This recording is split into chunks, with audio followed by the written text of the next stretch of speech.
ఏదైతే జోలకంటి బ్రహ్మారెడ్డి అనేటటువంటి నరరూప రాక్షసుడు మనుషుల్ని కిరాతకంగా చంపేటటువంటి ఒక దుర్మార్గుడైనటువంటి వ్యక్తి ఆల్రెడీ 7గురిని మర్డర్ చేసిన దాంట్లో జైలుకి వెళ్ళినటువంటి వ్యక్తి, తెలుగుదేశం పార్టీ ఆల్రెడీ అతనికి మా పార్టీకి సంబంధం లేదని చెప్పి సస్పెండ్ చేసినటువంటి ఆ వ్యక్తిని మళ్ళీ ఈ నారా లోకేష్ అన్నటువంటి ఇంకో దుర్మార్గుడు తీసుకొని వచ్చి ప్రశాంతంగా ఉన్నటువంటి మాచర్లో ఉన్నటువంటి వాతావరణాన్ని దెబ్బతీస్తూ ఈరోజు హత్యలకు వాళ్ళే చంపుకుంటారు, తీసుకొచ్చి వైఎస్ఆర్ కాంగ్రెస్ పార్టీ వాళ్ళ మీద పెడతారు. మొన్న మీరు చూసారు కదా, మొలకల చెరువు ఇబ్రహీంపట్నంలో వాళ్ళే కల్తీ మద్యం తయారు చేసి వైఎస్ఆర్సీపీ నాయకుడు జోగి రమేష్ గారి పేరు ఇరికిచ్చినట్టుగా ఈరోజు మాచర్లలో వాళ్ళు తెలుగుదేశం వాళ్ళే తోట చంద్రయ్య వర్గం, ఆ తోట చంద్రయ్య కొడుక్కి మీకు ఉద్యోగం కూడా చంద్రబాబు నాయుడు ఇచ్చారు.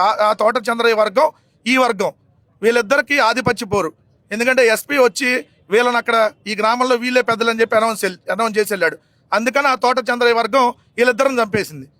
చంపేస్తే మీరు ఆ వెహికల్ కూడా జోలకంటి బ్రహ్మారెడ్డి స్టిక్కర్ ఉంటుంది.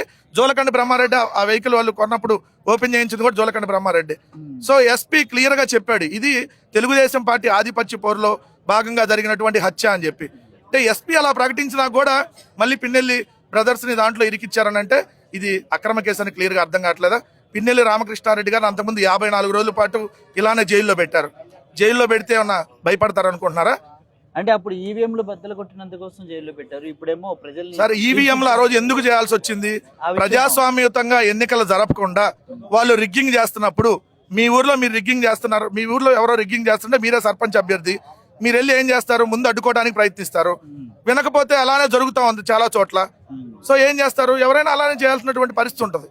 సో దానికి సంబంధించి ఈ రోజు నేను క్లియర్గా అడుగుతా ఉన్నా, ఏదైతే మీరు తప్పుడు కేసులు పెట్టి వేధిస్తే ఏమన్నా వైఎస్ఆర్ కాంగ్రెస్ పార్టీ వాళ్ళు భయపడతారు అనుకుంటున్నారా? మా నాయకులు సోషల్ మీడియాలో ఉన్నటువంటి కార్యకర్తే భయపట్ల, ఇంకా ఎక్స్ ఎమ్మెల్యేలుగా 4 సార్లు ఎమ్మెల్యేలుగా చేసినటువంటి వాళ్ళు ఎందుకు భయపడతారు? మళ్ళీ పిన్నెల్లి రామకృష్ణారెడ్డి గారు త్వరలో బయటకు వస్తారు. ఖచ్చితంగా చెప్తా ఉన్నాం, వచ్చేది మళ్ళీ జగన్మోహన్ రెడ్డి గారి పరిపాలనే. మీరు ఆరంభించారు, దీనికి ముగింపు వైఎస్ఆర్ కాంగ్రెస్ పార్టీ ఖచ్చితంగా పలికిద్దన్న విషయం గుర్తుపెట్టుకోమని మాత్రం ఈ ప్రభుత్వం